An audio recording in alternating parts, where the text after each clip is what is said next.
He has two swords, a short one and a long one. Maximilian's intent in these statues: glorify those who could add to his power, either by implication historically or in fact in his day. Three women who might well have been the women behind the throne, although one might be Maria Theresa, and I think that's her there. To in any way at all denigrate the power of women in all histories would be foolish, as every husband ought to know.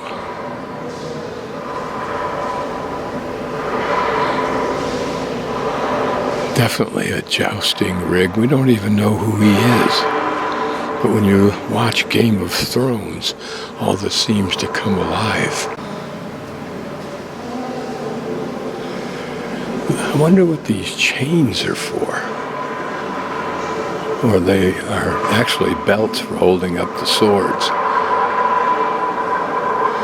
I should think that such men wearing such heavy protection should be awarded medals just for wearing the protection. Nice little chat with the attendant there who's dusting off the black men, and I, by signs, intimated I would like him to dust me off while he was at it, and we got a chuckle out of that.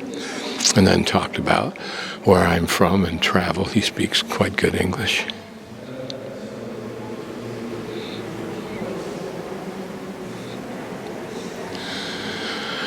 Okay, I don't really want to go here, but whenever you find a bronze statue that's highly polished in one place, it's because people rub it there. I'll let you take it from here.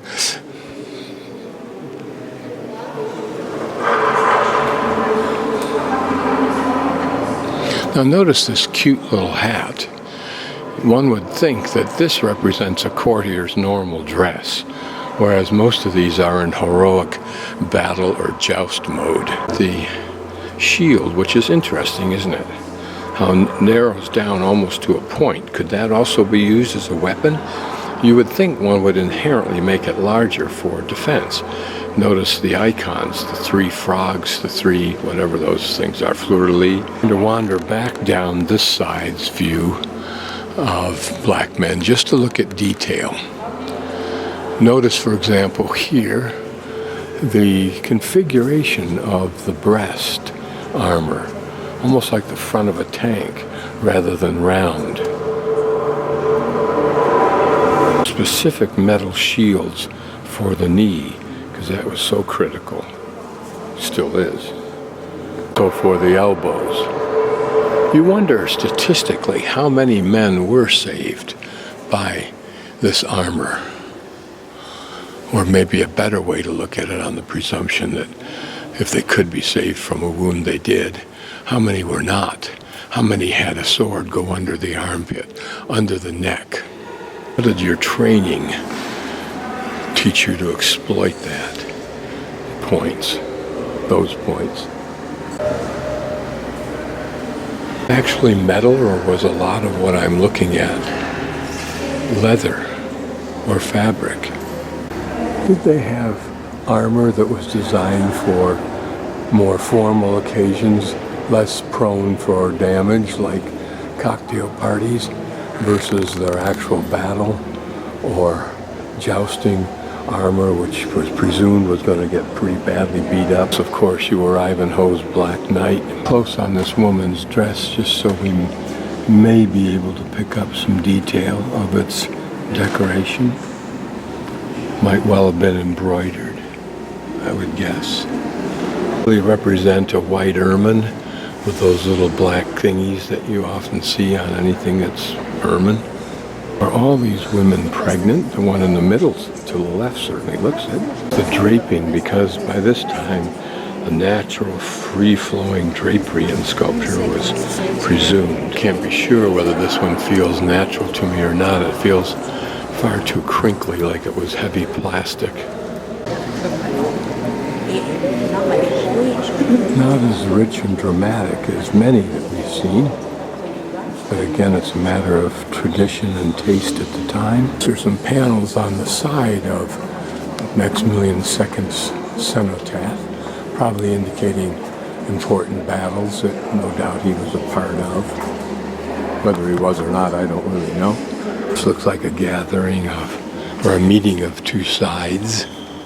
As does this, but perhaps amongst lesser force, lesser authority, the more common army meeting together.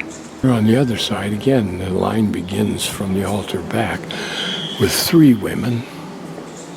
Notice the totally different styles of clothing between the woman on the left and the women on the right.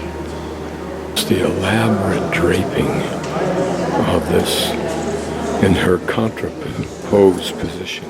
See her right leg, knee is extended, bent outward. The weight primarily on the rear left leg. Some of the detail. Interesting that the artist chose to hike up the dress right here a little bit so it's folded horizontally. Three of these women hold small books, whereas the other three women did not. Here, to my disgrace, a fourth woman I did not notice. God, she looks pregnant, but maybe that was just the style. It certainly would be a usable style today in hiding giant butts.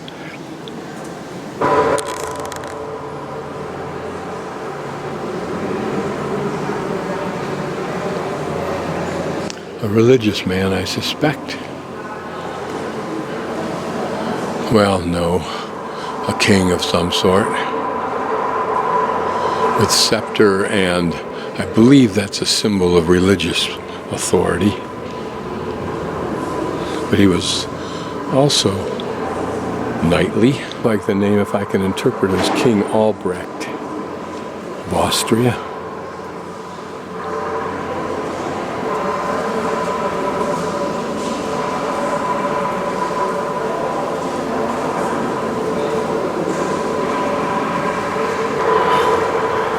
One wonders if even Maximilian began to tire of the redundancy, but perhaps they were so intimately known to him, at least in his mind, that it wasn't redundant.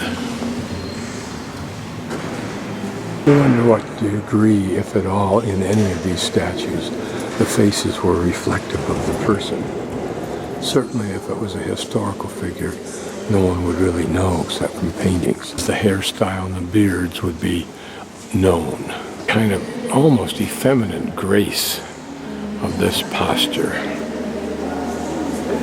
Either that or one could imply that it's very powerful lightness. This panel appears to be an assault by cannon on a rather large fortress, whereas this reflects some kind of comedy.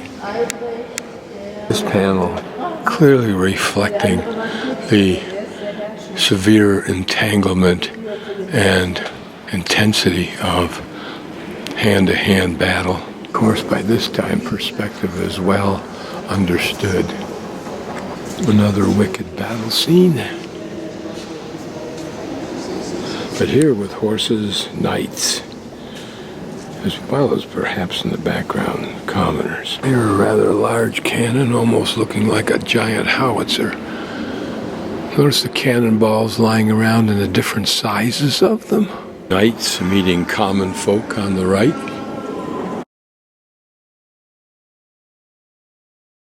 At the very back of the church, we walk up to the Silver Chapel. Now approaching the Silver Chapel.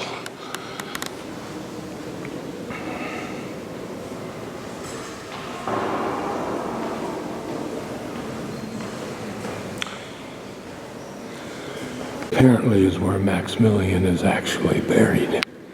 It gets its name from the silver Madonna.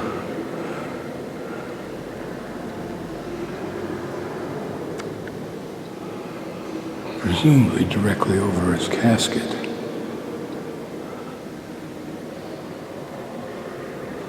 Yes, he lies under there. So from the silver medallions that surround it, that perhaps were grand mementos given to him for some reason, kind of like merit badges. But then again, all made of silver. Curious is that character kneeling up above on a small platform suspended from the wall. This is Andreas Hofer's tomb, perhaps the George Washington of relative recent Austrian history.